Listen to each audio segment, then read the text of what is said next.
आप देख रहे हैं हमारा खास शो जनादेश। मैं हूं आंचल गुलाटी गुंबर। और जिस तरह से मिजोरम को लेकर जो रुझान सामने आ रहे हैं उसमें ZPM का पलड़ा भारी है और किस तरह से ये जो नया समीकरण है वो बैठा है, इस पर करेंगे चर्चा।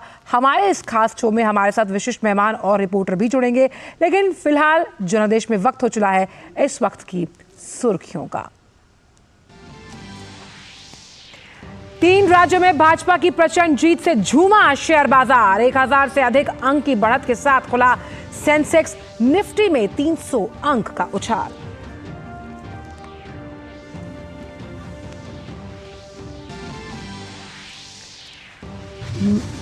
मिजोरम में विधानसभा चुनाव के वोटों की गिनती जारी। शुरुआती रुझानों में ZPM ने छुआ बहुमत का आंकड़ा। MNF 10 तो भाजपा 3 सीटों पर आगे।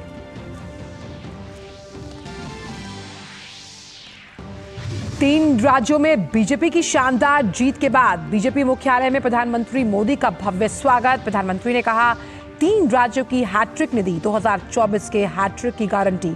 सबका साथ सबका विकास की भावना जीती।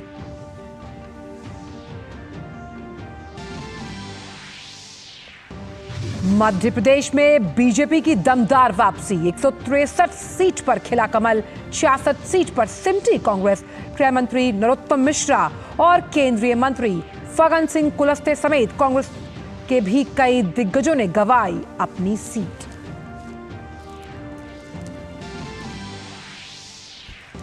मोदी की गारंटी और अमित शाह की रणनीति ने छत्तीसगढ़ में फेल किए कांग्रेस के सभी समीकरण। डिप्टी सीएम TS सिंहदेव समेत हार गए कई मंत्री। 90 में से 54 सीट पर बीजेपी का परचम लहराया।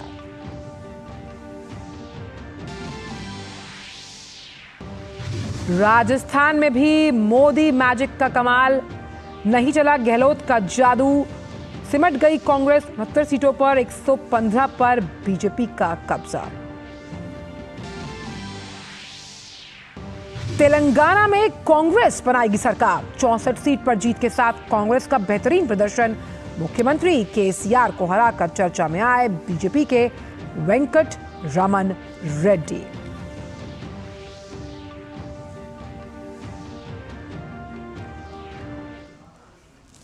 और जनादेश में इस वक्त की सबसे बड़ी खबर जो हम आपके लिए ट्रैक कर रहे हैं वो ये है कि 4 राज्यों के चुनावी नतीजों का असर अब शेयर बाजार पर भी दिखाई दे रहा है। जी हाँ, बाजार खुलने के साथ ही सेंसेक्स और निफ्टी नए रिकॉर्ड स्तर पर पहुंच गए। एक समय में सेंसेक्स 1000 अंक से ज्यादा चढ़कर कारोबार कर रहा था, तो वही निफ्टी भी करीब 300 अंकों की बढ़त के साथ देखा गया। और जब कल ये नतीजे आए तभी जो शेयर मार्केट के विश्लेषक हैं वो इस बात का आकलन लगा रहे थे कि शेयर बाजार की शुरुआत बम्पर तेजी के साथ हो सकती है। और यही हुआ। जिस तरह से मार्केट क्यूज को डिस्काउंट करते हुए हमने देखा कि इस वक्त 68,400 के लेवल को पार करता हुआ सेंसेक्स नजर आ रहा है। और लगातार ये विश्लेषकों का मानना है कि 70,000 का लेवल भी बहुत जल्द क्रॉस हो सकता है। इसी महीने के अंदर सेंसेक्स और निफ्टी नए रिकॉर्ड स्तर पर। और साफ तौर पर यहां पर जिस तरह से 2023 में इन राज्यों की जीत की हैट्रिक के साथ 2024 के इलेक्शन की हैट्रिक की बात प्रधानमंत्री ने बोली है, उसका असर भी भारतीय शेयर बाजारों पर साफ तौर पर नजर आ रहा है। और इसी पर बात करने के लिए हमारे साथ फोन लाइन पर मौजूद है हमारे संवाददाता अजय मिश्र। अजय, सेंसेक्स का भी एक सैल्यूट, खास तौर पर जिस तरह से हमने देखा 3 राज्यों में प्रचंड जीत के साथ भाजपा आई है। देखिए, पूरे चुनाव के दौरान एक शब्द बहुत ज्यादा चला, वो था गारंटी। जिस तरह से प्रधानमंत्री ने जो खूंटी में कहा था कि ये मोदी की गारंटी जो है वो गारंटी पूरा होने की गारंटी है, तो ऐसा लग रहा है कि स्टॉक मार्केट ने उसको पहले से प्रीएम्प्ट किया। और जिस तरह से आप जानते हैं भारतीय अर्थव्यवस्था का एक बैरोमीटर आप कह सकते हैं सेंसेक्स को, तो ये जो जीत हुई है और जीत की जो गारंटी है, तो ऐसा लग रहा है कि शेयर बाजार में भी तेजी की गारंटी इस वक्त दिखाई दे रही है। और साफ तौर पर अजय, क्योंकि जिस राजनीतिक इच्छा शक्ति की हम बात करते हैं, जिससे आर्थिक सुधारों की गाड़ी चलती है, उस लिहाज से भी शेयर बाजार कहीं ना कहीं नए रिकॉर्ड स्तर छूते हुए, क्योंकि 2024 को लेकर भी जिस तरह से प्रधानमंत्री ने पुरजोर प्रतिबद्धता दिखाई है।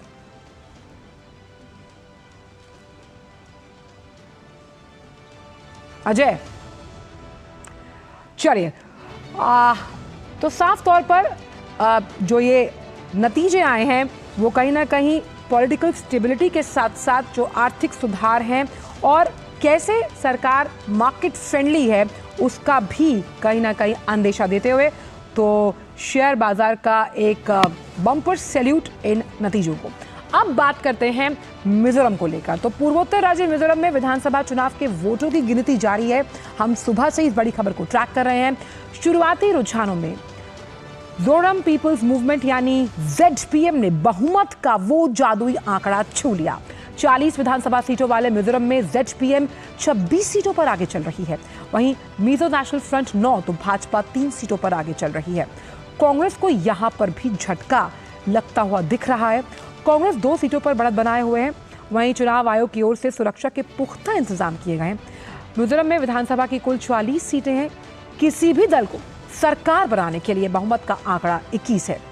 मिजोरम में 1984 से कभी कांग्रेस तो कभी मिजो नेशनल फ्रंट की सरकारें बनती रही है, लेकिन इस बार ये देखना दिलचस्प लग रहा है अब कि जो मिजो नेशनल फ्रंट के जोरामथांगा है वो सरकार बचाने में अभी कामयाब तो लग नहीं रहा हो पा रहे हैं, क्योंकि जो IPS लाल दोहमा की अगुवाई में बनी राजनीतिक पार्टी ZPM है वो नया राजनीतिक समीकरण बनाता हुआ नजर आ रही है। क्योंकि आप देख सकते हैं कि अब अच्छी खासी सीटों के लिए 26 सीटों पर ZPM का कब्जा नजर आ रहा है। हालांकि ये रुझान है और सबसे अहम बात है कि वो जादुई आंकड़ा जो है वो उसे छू चुकी है।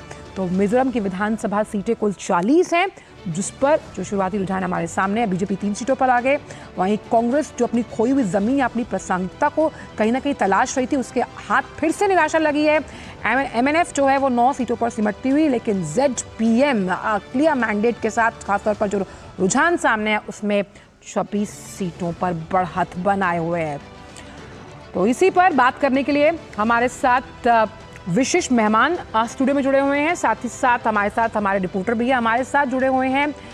रविशंकर रवि जी जो कि संपादक हैं दैनिक पूर्वोदय के, वो हमारे साथ जूम से जुड़े हैं। दीपक दीवान साहब वरिष्ठ पत्रकार है, मेरे साथ यहाँ बैठे हुए हैं। आप दोनों का बहुत बहुत स्वागत है एक बार फिर से। और विक्रम जी तो लगातार वहाँ से बने हुए हैं। सबसे पहला सवाल दीपक जी मैं आपसे करना चाहती हूँ, जिसकी चर्चा हम सुबह भी कर रहे थे कि ZPM यानी कि पीपल मूवमेंट से उभरी हुई ये पार्टी वाकई में ही of the people for the people by the people जो इस वक्त के ताज़ा रुझान बता रहे हैं। जी बिल्कुल ठीक बात है कि देखिए जो इनके लीडर हैं मिस्टर लाल दोमा, वो मिसेस इंदिरा गांधी की सिक्योरिटी में हुआ करते थे, IPS ऑफिसर हैं। उसके बाद ये कांग्रेस में थे उस टाइम, तो उनके बाद इनको कांग्रेस से निकाल दिया गया, कुछ डिसिप्लिन एक्शन हुआ। फिर उन्होंने और भी कई रीजनल पार्टीज़ का सहारा लिया, कुछ अलग पार्टी बनाई। पर पिछली बार इन्होंने इस पार्टी का गठन किया, मगर क्योंकि ये रिकॉग्नाइज नहीं थी इलेक्शन कमीशन से, तो इनके जो कैंडिडेट थे 8 कैंडिडेट इंडिपेंडेंटली लड़े और जीत के आए। तो उन्होंने अब जाके रिसेंटली इनको पार्टी को भी रिकॉग्निशन मिला है। तो अब इन्होंने ये जो चुनाव में इन्होंने लड़ने का फैसला किया, तो इन्होंने एक बहुत अहम जो इन्होंने वो किया, बहुत चालाकी से इन्होंने जो यंग कैंडिडेट्स हैं उनको चुना है। देखिए youth power is the power to reckon with आज की तारीख में। और जो इनके कैंडिडेट्स हैं उसमें मिजो पॉपुलर पॉप सिंगर भी हैं जो अपना एक स्थान रखते हैं। Mizos are very fond of music जी। म्यूजिक जो है इनकी इज पार्ट ऑफ लाइफ। तो उनकी अपनी फॉलोइंग होती है, म्यूजिक जो सिंगर्स हैं एंड ऑल दैट। तो ऐसे इन्होंने कैंडिडेट चुन चुन के लगाए हैं, उसका नतीजा आप देखिए, तभी शायद उनको बढ़त भी मिल रही है। मुझे लगता है जो पहले जितने भी एग्जिट पोल्स आए थे उन्होंने कहा था कि जी वहाँ हंग असेंबली होगी। जी। मुझे नहीं लगता ये ZPM बिल्कुल ही अपने बलबूते पे ही सरकार बना पाएगी। बिल्कुल। रविशंकर रवि जी से भी एक टेक लेते हैं। रवि जी, लगातार ये बात कही जा रही थी कि फ्रैक्चर्ड मैंडेट नहीं होगा, कई विश्लेषकों का ये मानना था और साफ तौर पर ये नजर भी आ रहा है। युवाओं से इतर अगर बात की जाए, कौन सा वो सबसे बड़ा मुद्दा था जिसने ये पैराडाइम शिफ्ट कंप्लीट करने में कहीं ना कहीं मददगार साबित हुआ है ZPM के लिए?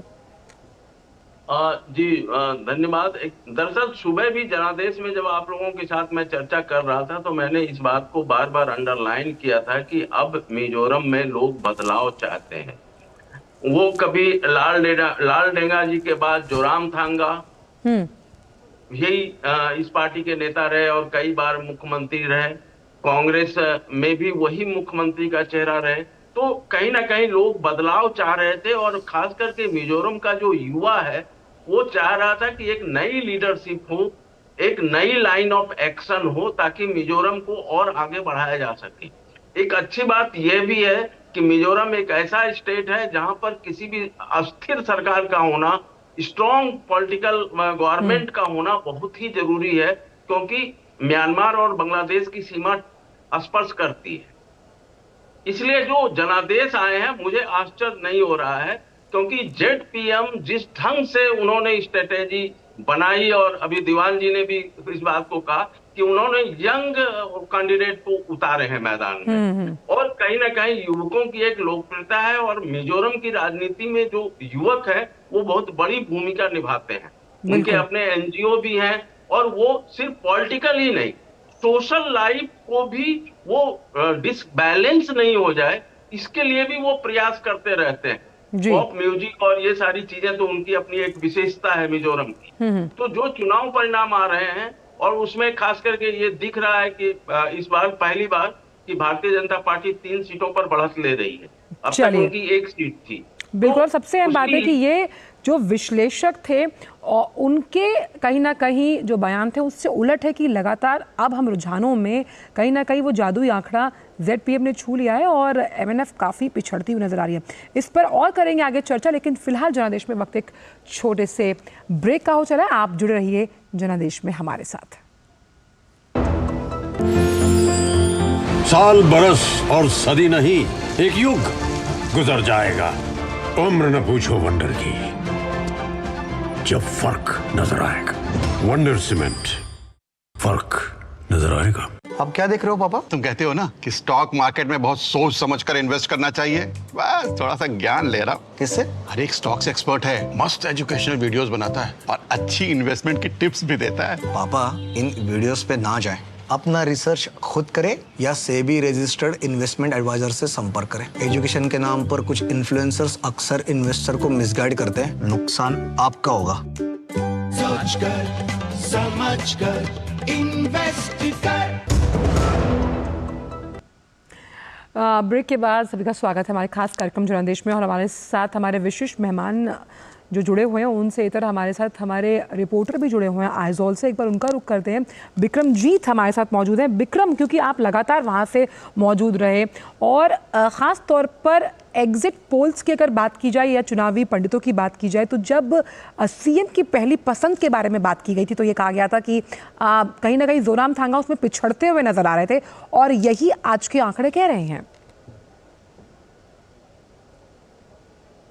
जी बिल्कुल, आपने ठीक कहा कि जिस प्रकार के कयास जो है लगाए जा रहे थे, जिस प्रकार का पोलिंग परसेंटेज हुआ था, पिछली बार से थोड़ा 1% कम पोलिंग परसेंटेज हुआ था। तो ऐसे में जो है जो कयास लगाए जा रहे थे वो राजनीतिक पंडित मिला जुला एक प्रतिक्रिया लगा रहे थे, लेकिन जिस प्रकार के नतीजे आ रहे हैं, क्योंकि एक ZPM जो है एक नई पार्टी है, पूर्व IPS जो है लालडू हुमा जो है इसके अध्यक्ष हैं, वो शेरछिप जो कॉन्स्टिट्यूंसी है अपनी कॉन्स्टिट्यूंसी से आगे चल रहे हैं और उनकी पार्टी भी जो है यहाँ पर जो शुरुआती रुझान है वहाँ पर यहाँ पर बढ़त बनाए हुए हैं। जब जो मतदान संख्या है अगर उसकी तुलना की जाए तो वो बहुत ज्यादा रहा इस बार शेरछिप में।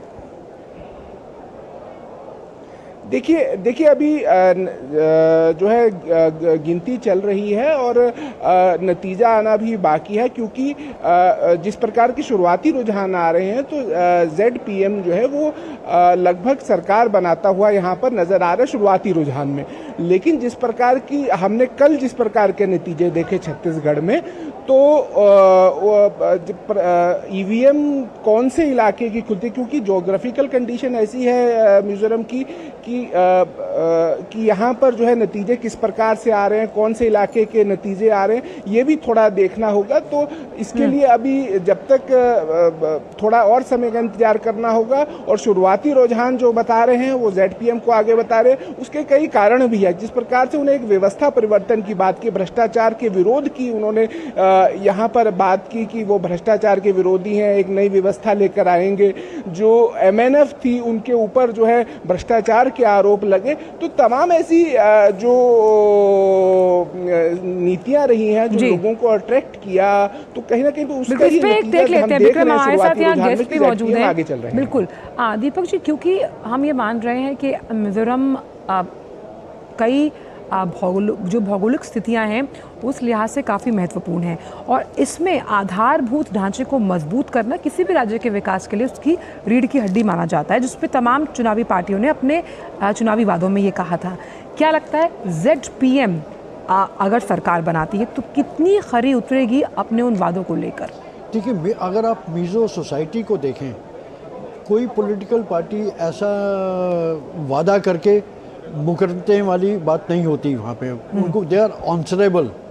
तो जो मिजो सोसाइटी कल्चर है उसमें आप देखें church plays the major role. बिल्कुल उसी की वजह से जो काउंटिंग है आज हो रही है, कल होनी चाहिए थी सब राज्यों के साथ, क्योंकि वहाँ के लीडर्स ने आके इलेक्शन कमीशन में आके अपना वो रखा कि देखिए संडे हमारे लिए बहुत रिलीजियस इम्पोर्टेंस रखता है और ये क्रिसमस का महीना है, हमारी सेलिब्रेशन शुरू हो रही है संडे से, तो आप काउंटिंग संडे की बजाय किसी और दिन करिए। तो उसके तहत इलेक्शन कमीशन ने डिसाइड किया कि काउंटिंग मिजोरम में आज होगी। अब वैसे ही, क्योंकि जो आप अगर पूरी तरह से देखें, electioneering in Mizoram is totally different from the other states. वहाँ पे एक कैंडिडेट वोटर के घर नहीं जा सकता वोट मांगने के लिए। अच्छा। पोस्टर नहीं लगा सकता वहाँ पे। सब everything is monitored by church appointed committee, जो हर लोकेलिटी में नुक्कड़ में एक मीटिंग कराई जाती है, जिसमें जितने भी पार्टी के कैंडिडेट्स हैं उस कॉन्स्टिट्यूंसी के, वो एक एक करके एक ही दिन में एक ही मंच से बोलते हैं टाइम गिवन में। तो कोई एक कप का चाय भी कैंडिडेट वोटर को नहीं पिला सकता जी। तो बहुत अलग सा सिनेरियो है यहाँ पे। अगर आप पॉलिटिकली बहुत ज्यादा अवेयर हैं और कमिटेड भी हैं, तो आप इसकी अगर कोई भी इसके खिलाफ जाता है तो वो सोशली बाइकआउट कर देते हैं लोग उनको। तो उस तहत जो अब ये एक बहुत बड़ा चैलेंज रहेगा। चेक्स एंड बैलेंसेस का सिस्टम हम मान सकते हैं कि मिजोरम में बहुत ज़्यादा है। रवि जी, अगर हम इसको इस तरह से समझें, खास तौर पर यहाँ पर जो महिला मतदाता है उनका प्रतिशत ज़्यादा, महिलाएं जो हैं वो ज़्यादा पॉलिटिकली अवेयर भी हैं अपने राइट्स को लेकर, क्या वो भी बहुत असर डालता है जो तमाम दावे, जो तमाम वादे पार्टियों द्वारा की जाते हैं? हाँ, नहीं, रोकना चाहूंगी आपको। प्रधानमंत्री शीतकालीन सत्र से पहले मीडिया से संबोधित होने वाले हैं, अभी बात करेंगे। आप देख सकते हैं तस्वीरें सीधे, और संसद परिसर की तस्वीरें हैं। आज से शीतकालीन सत्र जो है वो शुरू होने वाला है, और हमेशा की तरह ये रवायत है जब प्रधानमंत्री जब भी सत्र शुरू होता है, चाहे वो मानसून हो, शीतकालीन सत्र, उससे पहले पत्रकारों से संबोधित होते हैं। और इस बार का सत्र काफ़ी अहम माना जा रहा है। 4 दिसंबर यानी आज से वो शुरू है, 22 दिसंबर तक चलने वाला है। अहम विधायी कार्य जो कि लोक कल्याण, जनहित से जुड़े हुए हैं, वो इसमें होने वाले हैं।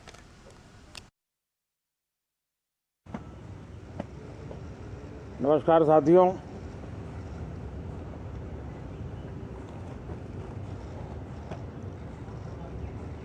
ठंड शायद विलंब से चल रही है और बहुत धीमी गति से ठंड आ रही है, लेकिन राजनीतिक गर्मी बड़ी तेजी से बढ़ रही है।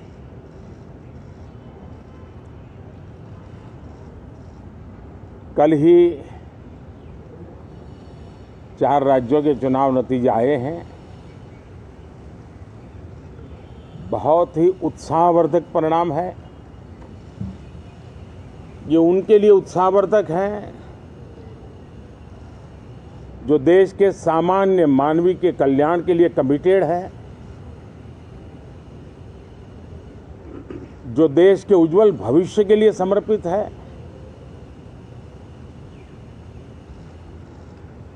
विशेषकर सभी समाजों की, सभी समूहों की, शहर और गांव की महिलाएं, सभी समाज के, सभी समूह के, गांव और शहर के युवा, हर समुदाय के, समाज के किसान और मेरे देश के गरीब, ये 4 ऐसी महत्वपूर्ण जातियां हैं जिनका एम्पावरमेंट, उनके भविष्य को सुनिश्चित करने वाली ठोस योजनाएं और लास्ट माइल डिलीवरी,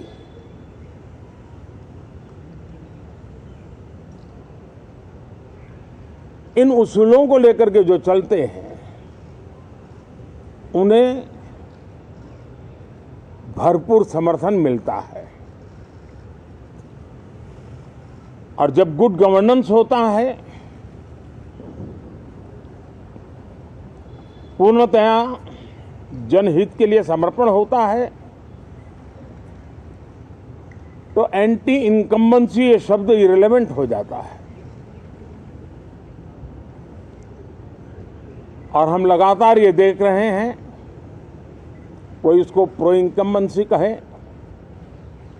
कोई इसे गुड गवर्नेंस कहे, कोई इसे ट्रांसपेरेंसी कहे, कोई उसे राष्ट्रहित की, जनहित की ठोस योजनाएं कहें, लेकिन ये लगातार अनुभव आ रहा है।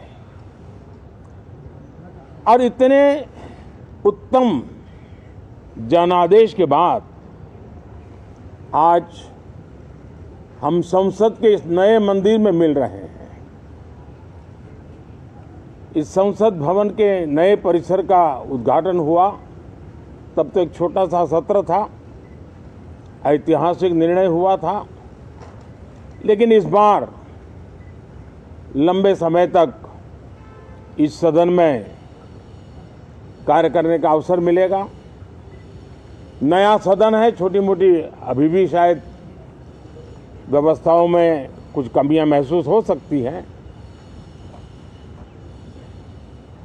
जब लगातार काम चलेगा, सांसदों और विजिटर्स को भी, मीडिया के लोगों को भी ध्यान में आएगा कि इसको जरा अगर ठीक कर लिया जाए तो अच्छा होगा।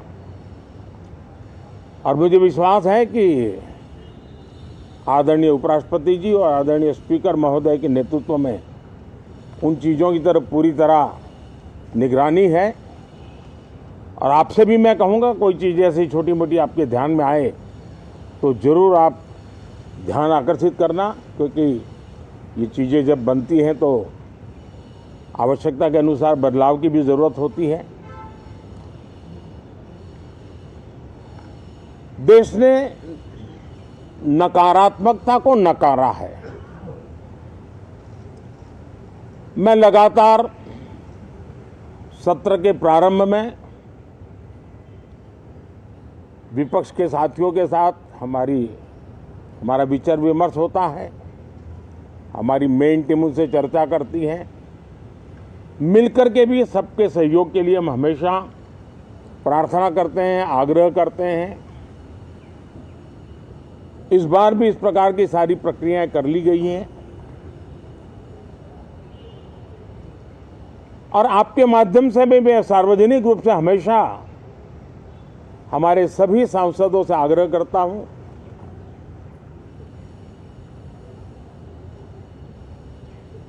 लोकतंत्र का ये मंदिर जन आकांक्षाओं के लिए, विकसित भारत की नींव को अधिक मजबूत बनाने के लिए बहुत महत्वपूर्ण मंच है। मैं सभी माननीय सांसदों से आग्रह कर रहा हूं कि वो ज्यादा से ज्यादा तैयारी करके आएं सदन में जो भी बिल रखे जाए उस पर गहन चर्चा हो, उत्तम से उत्तम सुझाव आए और उन सुझावों के द्वारा, क्योंकि जब एक सांसद सुझाव देता है तो जमीनी अनुभव का उसमें बहुत ही उत्तम तत्व होता है, लेकिन अगर चर्चा ही नहीं होती है तो देश उससे मिस करता है उन चीजों को। और इसलिए मैं फिर से आग्रह करता हूं, और अगर मैं वर्तमान चुनाव नतीजों के आधार पर कहूं तो जो विपक्ष में बैठे हुए साथी हैं, ये उनके लिए गोल्डन अपॉर्चुनिटी है। इस सत्र में पराजय का गुस्सा निकालने की योजना बनाने के बजाय इस पराजय में से सीख करके पिछले 9 साल से चलाई गई नकारात्मकता की प्रवृत्ति को छोड़ करके इस सत्र में अगर सकारात्मकता के साथ आगे बढ़ेंगे तो देश उनके तरफ देखने का दृष्टिकोण बदलेगा, उनके लिए एक नया द्वार खुल सकता है। और वो विपक्ष में है तो भी उनको एक अच्छी एडवाइस दे रहा हूं कि आइए सकारात्मक विचार लेकर के आइए। अगर हम 10 कदम चलते तो आप 12 कदम करके फैसला लेकर के आइए। हर किसी का भविष्य उज्जवल है, निराश होने की जरूरत नहीं है, लेकिन कृपा करके बाहर के पराजय का गुस्सा सदन में मत उतारना। हताशा निराशा होगी, आपके साथियों को आपका दम दिखाने के लिए कुछ न कुछ करना भी पड़ेगा, लेकिन कम से कम लोकतंत्र के इस मंदिर को वो मंच मत बनाइए। और अभी भी मैं कहता हूं, मैं मेरे लंबे अनुभव के आधार पर कहता हूं कि थोड़ा सा अपना रुख बदलिए, विरोध के विरोध का तरीका छोड़िए, देश हित में सकारात्मक चीजों का साथ दीजिए, अच्छी उसमें जो कमियां हो उसकी डिबेट कीजिए। आप देखिए देश के मन में आज जो ऐसी कुछ बातों पर नफरत पैदा हो रही है, हो सकता है वो मोहब्बत में बदल जाए, तो मौका है, ये मौका जाने मत दीजिए। और इसलिए हर बार मैं करबद्ध प्रार्थना करता रहा हूं कि सदन में सहयोग दीजिए। आज मैं राजनीतिक दृष्टिकोण से भी कहना चाहता हूं कि आपका भी भला इसमें है कि आप देश को सकारात्मकता का संदेश दें, आपकी छवि नफरत की और नकारात्मकता की बने, वो लोकतंत्र के लिए अच्छा नहीं है। लोकतंत्र में विपक्ष भी इतना ही महत्वपूर्ण है, उतना ही मूल्यवान है और उतना ही सामर्थ्यवान भी होना चाहिए। और लोकतंत्र की भलाई के लिए मैं फिर से एक बार अपनी ये भावना को प्रकट करता हूं। 2047 अब देश विकसित होने के लक्ष्य में लंबा इंतजार करना नहीं चाहता। समाज के हर वर्ग में यह भाव पैदा हुआ है कि बस आगे बढ़ना है। इस भावना को हमारे सभी माननीय सांसद आदर करते हुए सदन को उस मजबूती से आगे बढ़ाएं, यही मेरी उनसे प्रार्थना है। आप सबको भी साथियों मेरी बहुत बहुत शुभकामनाएं हैं। बहुत बहुत धन्यवाद।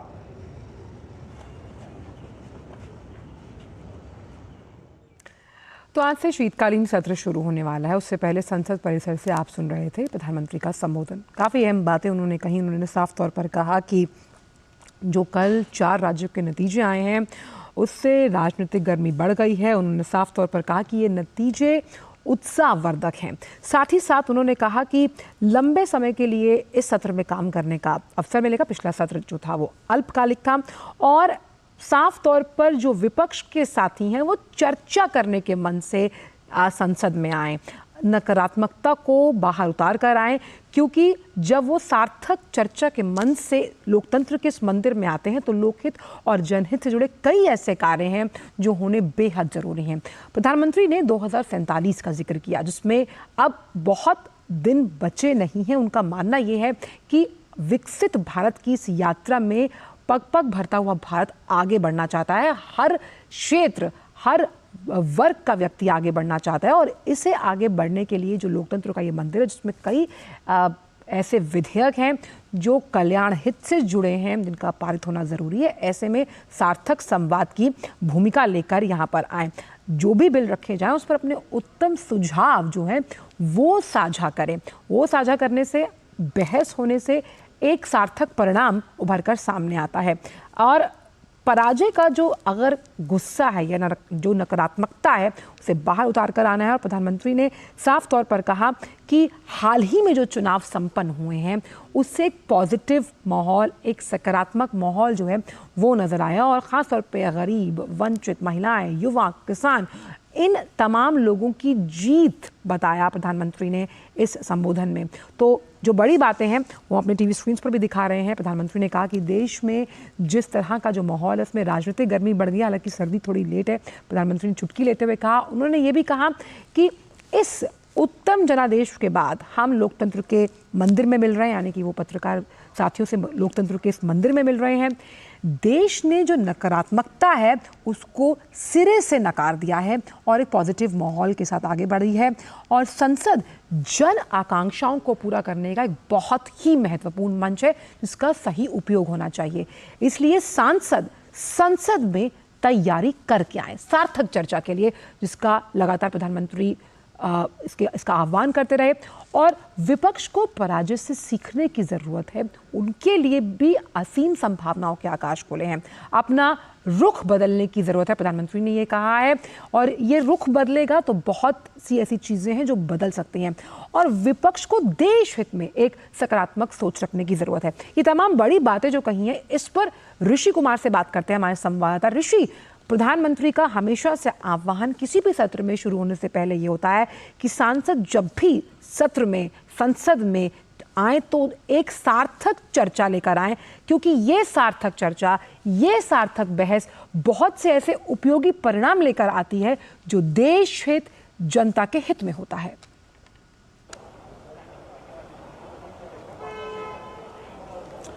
बिल्कुल, देखिए आंचल, जिस तरीके से प्रधानमंत्री ने शीतकालीन सत्र के पहले दिन मीडिया को संबोधित करते हुए सत्र की जो प्राथमिकताएं हैं उस पर तो उन्होंने रोशनी ही डाली ही। उन्होंने साफ कहा कि देश में जो सकारात्मकता की जो राजनीति है वो जिस तरीके से आगे बढ़ रही है, अब विपक्ष को उससे सीख लेनी चाहिए और अपनी नकारात्मक सोच को त्याग कर एक सकारात्मक पहलू की ओर आगे बढ़ते हुए सदन का सदुपयोग करना चाहिए। उन्होंने कहा कि हाल ही में जो चुनाव हुए हैं उससे विपक्ष को निराश होने की ज़रूरत नहीं है और किसी भी तरीके का गुस्सा सदन में ना निकालें, बल्कि सरकार ने वो सभी प्रक्रियाएं पूरी की हैं इस सत्र से पहले भी, जिसमें कि विपक्ष के साथ चर्चा की गई है कि वो किन किन मुद्दे पर चर्चा के लिए आना चाहते हैं। और जो बिल आएंगे उन बिल पर उन्होंने कहा कि आप अपने सकारात्मक पक्ष को रखेंगे तो सरकार उसमें संशोधन भी करने के लिए तैयार है, लेकिन जो पहलू है वो नकारात्मक नहीं होना चाहिए और देश हित में होना चाहिए। उन्होंने साफ कहा कि अब देश किसी भी तरीके से जो सकारात्मक सोच है उसको लेकर एक विकसित राष्ट्र की ओर बढ़ना चाहता है और देश के जो तमाम देशवासी हैं वो ये चाहते हैं, अब ये संदेश उनके बीच में पहुंच चुका है कि मुल्क को एक विकसित राष्ट्र बनाने के लिए जो संकल्प लिए जा रहे हैं उसमें सभी की सहभागिता बेहद ज़रूरी है। जी हाँ, चल। और साथ ही साथ जिस तरह से प्रधानमंत्री ने एक बहुत अहम बात ये कही कि जो सार्थक चर्चा है वो सकारात्मक माहौल को जन्म देती है, तो तैयारी तो पुख्ता, पक्की और सहज होनी ही चाहिए। वहीं उन्होंने ये भी कहा कि ये जो जीत है, इस जीत का श्रेय उन्होंने आम जनता को दिया। साफ तौर पर कहा कि जिसमें युवा हैं, गरीब हैं, महिलाएं हैं, किसान हैं।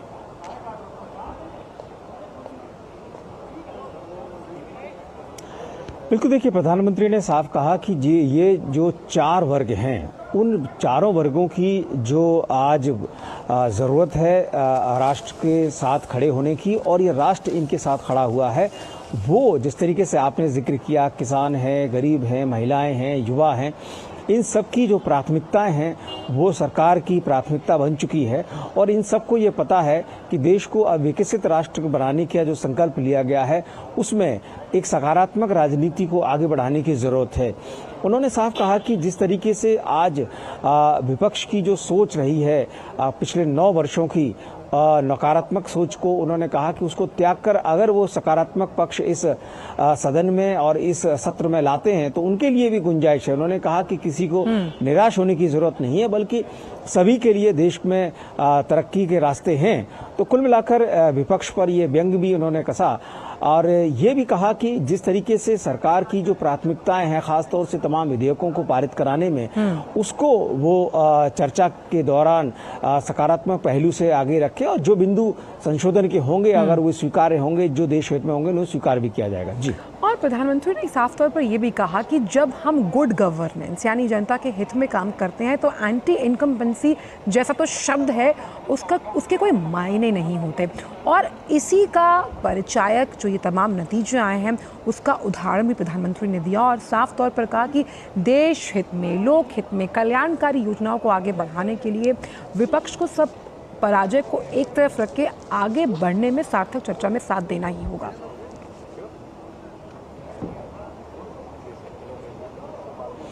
बिल्कुल, देखिए जिस तरीके से विपक्ष की जो राजनीति रही है और जो गवर्नेंस की राजनीति रही है उसको उन्होंने रेखांकित करते हुए कहा कि जो गुड गवर्नेंस का जो संकल्प है वो जनता स्वीकार कर रही है और अगर सरकार के द्वारा अच्छे कामकाज हुए हैं तो ये मायने नहीं रखता कि कोई एंटी इनकम्बेंसी नाम की कोई चीज़ है। लेकिन अगर हमारी सोच नकारात्मक है और हम जो राजनीति में जिस तरीके के संकल्प लेकर आगे बढ़ना चाहते हैं अगर वो देश हित में नहीं है तो जनता उसे नकारती है। तो उन्होंने एंटी इनकम्बेंसी शब्द को पूरी तरीके से नकारते हुए कहा कि ये परफॉर्मेंस का विषय है और जब सरकारें अच्छा काम करती हैं तो एंटी इनकम्बेंसी शब्द का कोई मायने नहीं रहता है। जी। और जिस तरह से जब हम 2047 की बात कर रहे हैं जिसमें जो प्रधानमंत्री का विकसित भारत संकल्प जिसकी यात्राओं को हम लगातार इस मंच से साझा करते हैं उसमें कहीं ना कहीं विपक्ष की भी अहम भूमिका है, उसका जिक्र उन्होंने किया। उस लिहाज से आज जब सत्र शुरू होगा क्या कुछ उम्मीद हम कर सकते हैं ऋषि, क्योंकि आज का दिन भी बहुत अहम है। कई ऐसे विधायी कार्य हैं जो जनहित से जुड़े हुए हैं जिनका पूरा होना बेहद ज़रूरी है।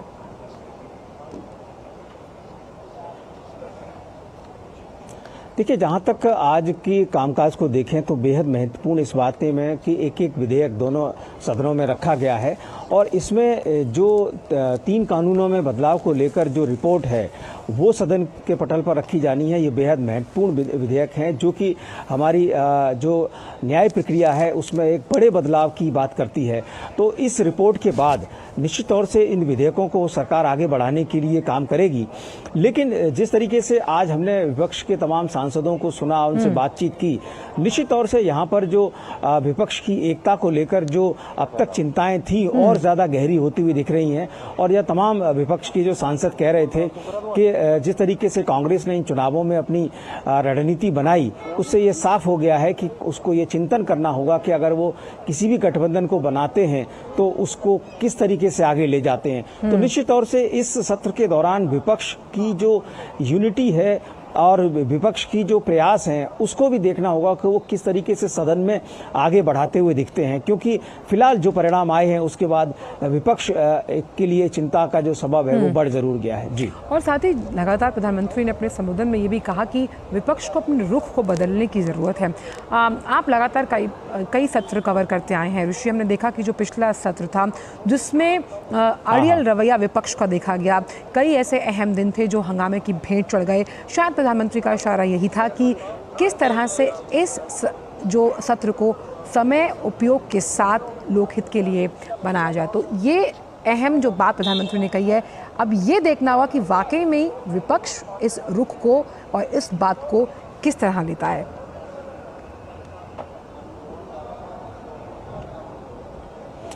बिल्कुल, देखिए आजकल जिस तरीके से अगर हम शीतकालीन सत्र का विश्लेषण करें और पहले दिन कि इस सत्र को किस तरीके से आगे ले जाना है, सरकार ने अपनी मंशा सामने रख दी है। विपक्ष की ओर से बहुत ज़्यादा अभी उस तरीके के संकेत नहीं मिले हैं।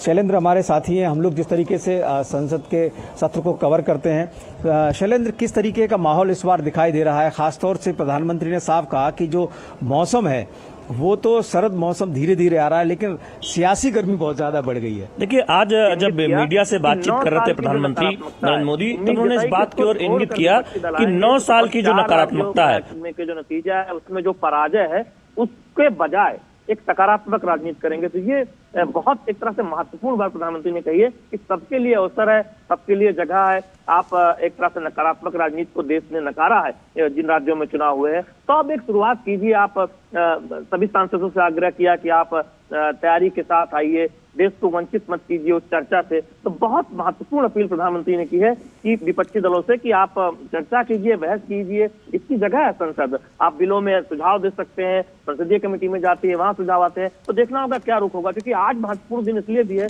कि महुआ मोइत्रा के को लेकर जो एथिक्स कमेटी यानी लोकसभा की आचार समिति की जो रिपोर्ट है वो पेश हो रही है। हम जानते हैं कि सूत्र बता रहे हैं लोकसभा की आचार समिति की जो रिपोर्ट है वो पेश हो रही है। हम जानते हैं कि सूत्र बता रहे हैं कि उनके निष्कासन की सिफारिश की गई है, तो उसको लेकर भी एक हंगामे की स्थिति बनती हुई दिखाई दे रही है। लेकिन पहला दिन क्या असर होगा, क्योंकि सकारात्मक नोट पे हम देख रहे हैं सत्ता पक्ष बीजेपी और सरकार अपील कर रही है। हम सर्वदलीय बैठक में भी देखा था, आज प्रधानमंत्री नरेंद्र मोदी ने हंगामे को लेकर ही साफ कहा कि अपना जो फ्रस्ट्रेशन है हार का सदन के अंदर न दिखाएं, बल्कि इससे एक सबक लेते हुए आप इसका अपने पक्ष में कर सकते हैं, सकारात्मक पहलू के साथ अगर आप बढ़ते हैं।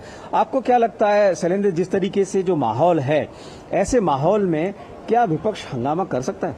ये देखिए, विपक्ष की अपनी रणनीति हो सकती है, क्योंकि ये अंतिम पूर्णकालिक सत्र है लोकसभा चुनाव में जाने से पहले। इसके बाद एक वोट ऑन अकाउंट होगा या छोटा सा बजट सत्र होगा, वो देखने वाली बात होगी। लेकिन ऐसे में विपक्ष के पास भी अवसर है कि वो सरकार को घेरे।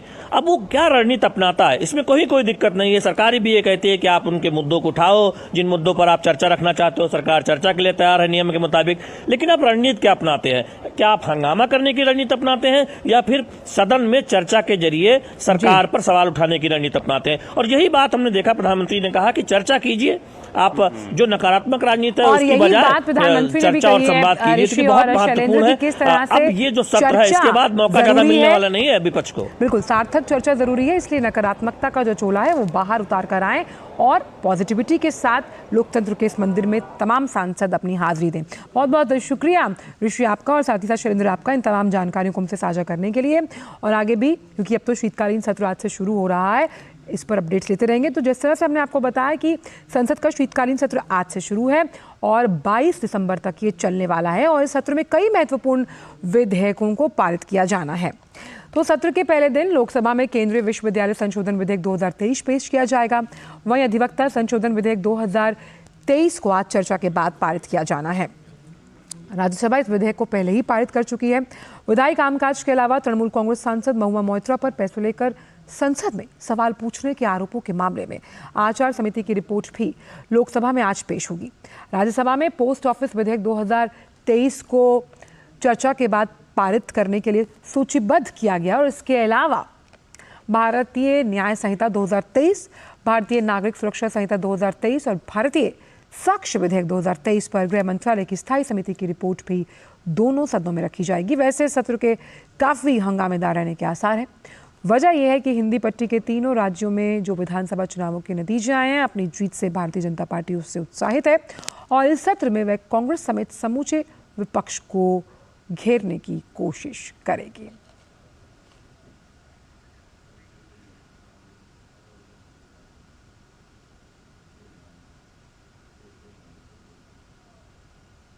वक्त एक छोटे से ब्रेक का है।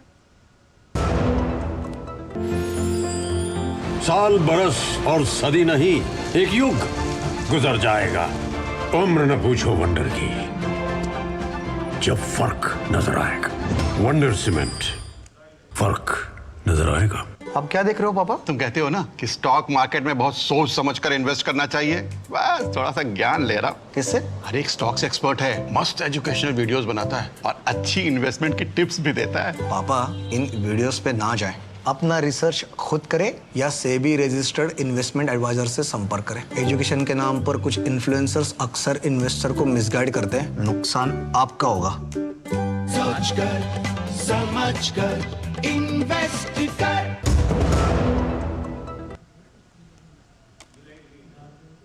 ब्रेक के बाद सभी का स्वागत। और आज से शीतकालीन सत्र शुरू हो रहा है और आज सत्र का पहला दिन है।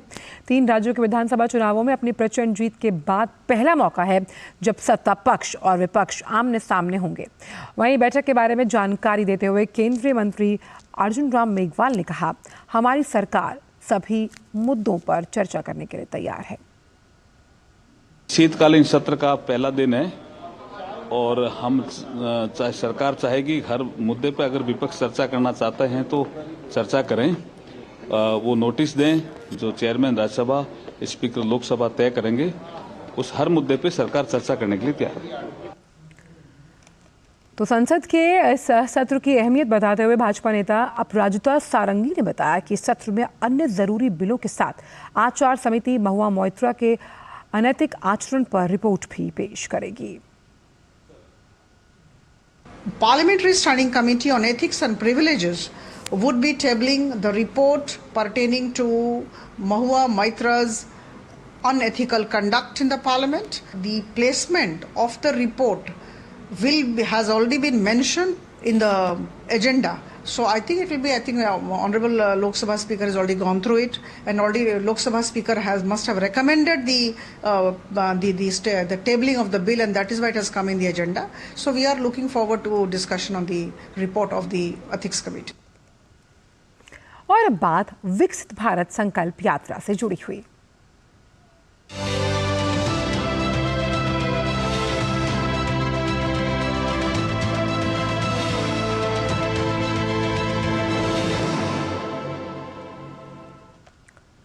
विकसित भारत संकल्प यात्रा समावेशी विकास की दिशा में एक सार्थक पहल। इसके जरिए देश के कोने कोने में समाज के सभी वर्गों तक कल्याणकारी योजनाओं का लाभ पहुंचाया जा रहा है। यात्रा का मकसद स्वच्छता, बिजली, आवास, रोजगार, आयुष्मान भारत, प्रधानमंत्री गरीब कल्याण अन्न योजना और प्रधानमंत्री आवास योजना के बारे में लोगों को विस्तार से जानकारी देना है। शनिवार को राजधानी दिल्ली के कल्याणपुरी और कोंडली इलाके में इस यात्रा के तहत कई शिविरों का आयोजन किया गया। देखिए उससे जुड़ी ये खास रिपोर्ट। देश के कोने कोने में केंद्र सरकार की योजनाओं से लोगों को रूबरू कराने और आम जनता तक केंद्र सरकार के द्वारा दिए जा रहे लाभ को पहुंचाने के मकसद से विकसित भारत संकल्प यात्रा शुरू की गई है। इस अभियान के जरिए देश के कोने कोने में लोगों को जागरूक करने की मुहिम चलाई जा रही है। रविवार को राजधानी दिल्ली के कल्याणपुरी और कुंडली में इस यात्रा के तहत कई कैंप लगाए गए और वहाँ लोगों की अच्छी खासी भीड़ इन शिविरों में सरकार की विभिन्न योजनाओं का लाभ लेने पहुंची। विकसित भारत संकल्प यात्रा डिस्ट्रिक्ट ईस्ट में 38 लोकेशन पे चल रहा है। उसमें से फर्स्ट फेज़ में हमारा 15 दिन का प्रोग्राम है, जो 30 लोकेशन हमारे तीनों सब डिवीज़न में कवर होंगी। आज हमारा सब डिवीज़न मयूर विहार में प्रोग्राम चल रहा है सेकंड लोकेशन पे, और हम यहाँ पर हेल्थ कैंप लगा रहे हैं, आधार कैंप लगा रहे हैं, प्रधानमंत्री स्वनिधि का कैंप लगा रहे हैं, प्रधानमंत्री उज्ज्वला योजना का कैंप लगा रहे हैं, डेंटल हेल्थ चेकअप का लगा रहे हैं कैंप, आधार कैंप लगा रहे हैं। यहाँ हम लोगों को फैसिलिटेट कर रहे हैं कि किसी का भी कोई भी इस तरह में आधार कार्ड में या पीएम उज्ज्वला योजना में या स्वनिधि में कहीं भी कोई प्रॉब्लम है या कोई नया मेंबर छूट गया है वो बनना चाहते हैं तो उसको हम यहाँ फैसिलिटेट कर रहे हैं। प्रधानमंत्री जी की 2047 का विकसित भारत और आत्मनिर्भर भारत, इन दोनों हम चीज़ों को लेकर चल रहे हैं और इसमें हम सबसे ज़्यादा पब्लिक से जुड़ रहे हैं कि पब्लिक के हम द्वार पे जा रहे हैं कि पब्लिक को कोई भी प्रॉब्लम है तो उसको ये जो फैसिलिटीज़ हैं गवर्नमेंट की, आधार की या पीएम स्वनिधि की या हेल्थ चेकअप का या पीएम उज्ज्वला योजना का, उनको हम उनके द्वार पे ही दे सकें, उनके मोहल्ले में उनके एरिया में ही दे सकें। स्वास्थ्य शिविर में जहां बड़ी संख्या में लोगों ने अपनी स्वास्थ्य की जांच करवाई, वहीं आयुष्मान कार्ड बनवाने के लिए भी लोगों ने अपना निबंधन करवाया। नए आधार कार्ड के निर्माण और अपडेट के लिए भी लोगों में खासा उत्साह दिखा। उज्ज्वला योजना के लाभ लेने की बात हो या स्वनिधि योजना के अंतर्गत देश के रेडी और पटरी वाले भी इस योजना का लाभ लेने शिविर में पहुंचे। का अभी तक जो CDMO ईस्ट डिस्ट्रिक्ट के तरफ से 2 दिन हमारा लग गया है, हर डिस्पेंसरी को अलग अलग जगह पे लगाने दिया है। हमारा 1 हो चुके हैं और उसमें बहुत ज़्यादा अच्छा रिस्पांस था।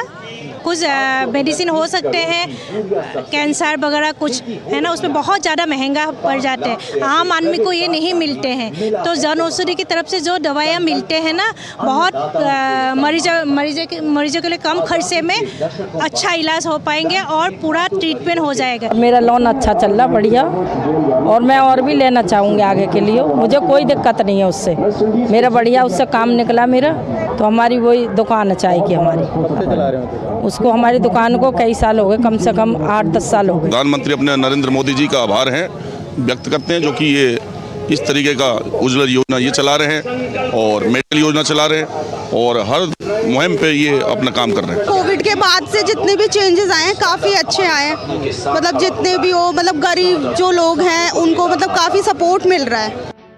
इस अभियान के जरिए केंद्र सरकार का प्रयास आम लोगों को स्वच्छता, सुविधा, वित्तीय सेवा, बिजली कनेक्शन, आवास से लेकर दूसरी जरूरी सुविधाएं प्रदान करना है। समाज में हाशिए पर रहे लोगों तक खाद्य सुरक्षा, पोषण, स्वास्थ्य देखभाल, स्वच्छ पेयजल पहुंचाने और क्वालिटी एजुकेशन को लेकर जागरूकता बढ़ाने के साथ साथ समाज के अंतिम छोर पर बसे लोगों तक सुविधाएं विकसित कराना है। विकसित भारत संकल्प यात्रा की जो रैली है वो पूरे हिंदुस्तान में चल रही है और ऐसे में दिल्ली में भी दूर दराज इलाकों में ये संकल्प यात्रा पहुंच रही है और इसका मकसद यही है भारत को 2047 तक पूर्ण रूप से विकसित बनाना। ये तमाम जो विजन है देश के प्रधानमंत्री का उसको यहाँ सुनिश्चित किया जा रहा है। 2047 तक अगर देश को पूर्ण रूप से विकसित बनाना है तो ये कैंपेन इसी तरह से आगे अपने अभियान को और तेज करेगा। पूरे हिंदुस्तान में इसी तरह से कैंपेन चलाया जा रहा है जिसके अच्छे रुझान और अच्छे परिणाम देखने को मिल रहे हैं। कैमरा के साथ मैं मुकेश शुक्ला, डीडी न्यूज, दिल्ली। तो देश भर में विकसित भारत संकल्प यात्रा जारी है। विकसित भारत संकल्प यात्रा कुपवाड़ा जिले के मीलयाल और तारथपुरा ब्लॉक की सुदूरवर्ती पंचायतों तक पहुंची। यात्रा ने 18 पंचायतों को कवर किया। वहीं प्रधानमंत्री का संदेश सुनने के लिए बड़ी संख्या में लोग आयोजन स्थलों पर उमड़े। IEC अभियान के अलावा सांस्कृतिक कार्यक्रमों का भी आयोजन किया गया।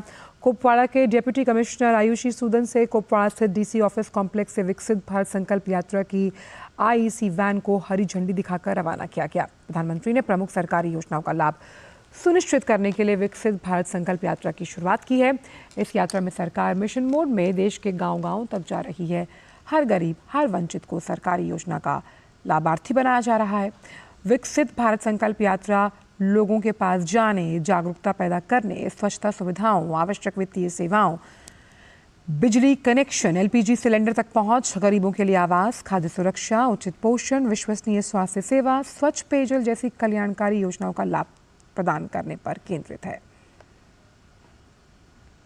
और देश भर में विकसित भारत संकल्प यात्रा जारी है। विकसित भारत संकल्प यात्रा का कार्यक्रम अनंतनाग जिले के डोनीपावा गांव के मिडिल स्कूल में आयोजित किया गया। इस दौरान लोगों ने न केवल सरकार द्वारा बनाई गई कल्याणकारी योजनाओं के बारे में जानकारी दी गई, बल्कि अन्य सेवाओं के प्रावधान के बारे में भी जानकारी दी गई। इतना ही नहीं, सभाओं के दौरान लाभार्थियों से फीडबैक लिया गया। कार्यक्रम के दौरान स्वास्थ्य संबंधी सेवाएं, TB स्क्रीनिंग, आयुष्मान कार्ड निर्माण, प्रधानमंत्री उज्ज्वला नामांकन, अद्यतन प्रक्रिया सहित विभिन्न ऑन साइट सेवाएं दी गई। प्रधानमंत्री ने प्रमुख सरकारी योजनाओं को सुनिश्चित करने के लिए विकसित भारत संकल्प यात्रा की शुरुआत की है और इस यात्रा में सरकार मिशन मोड में देश और देश के अन्य गांव-गांव तक जा रही है। हर गरीब, हर वंचित और सरकारी योजनाओं के लोगों को, जो लोग उससे जुड़े हैं, उन्हें लाभार्थी बनाया जा रहा है।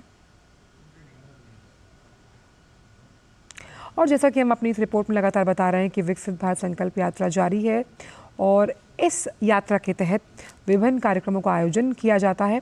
इसी कड़ी में जम्मू कश्मीर के कुलगांव में 11 पंचायतों में अभियान चलाया गया। कुलगाम के उपायुक्त डॉक्टर बिलाल मोहीउद्दीन भट्ट ने देवसर मार्किंग ब्लॉक के जिला पंचायत हल्का में विकसित भारत संकल्प यात्रा का उद्घाटन किया। वहीं इस यात्रा के तहत चलाई जा रही वैन कुलगाम जिले के कई पंचायतों में घूमी और ये यात्रा पूरे जोरों शोरों से चल रही है, जिसमें स्थानीय लोगों को जो सरकारी योजनाएं हैं उससे जोड़ा जा रहा है। लोग बढ़ चढ़कर हिस्सा ले रहे हैं। वहीं लोग आयोजन स्थलों पर उमड़ पड़े हैं और संकल्प यात्रा कार्यक्रमों में उत्साहपूर्वक भाग ले रहे हैं। देश भर में आयोजित की जा रही यात्रा का उद्देश्य सामुदायिक कल्याण, सशक्तिकरण की दिशा में प्रयासों को बढ़ावा देना है। और इस उद्घाटन समारोह के दौरान कुलगाम के उपायुक्त ने कहा कि विकसित भारत संकल्प यात्रा ग्रामीण जनता से जुड़ने और केंद्र सरकार द्वारा उनके कल्याण के लिए शुरू की गई विभिन्न योजनाओं और लाभों से उन्हें अवगत कराने का अनूठा अवसर है। कार्यक्रम का एक मुख्य आकर्षण मेरी कहानी मेरी जुबानी की पहल थी, जिसमें स्वास्थ्य, शिक्षा, कृषि और संबंध क्षेत्रों, समाज कल्याण और ग्रामीण विकास जैसे विभिन्न विभागों के लाभार्थियों ने उत्साहपूर्वक सकारात्मक परिवर्तन की अपनी कहानियां सुनाई। और फिलहाल समाचारों में इतना ही। दीजिए इजाजत। नमस्कार।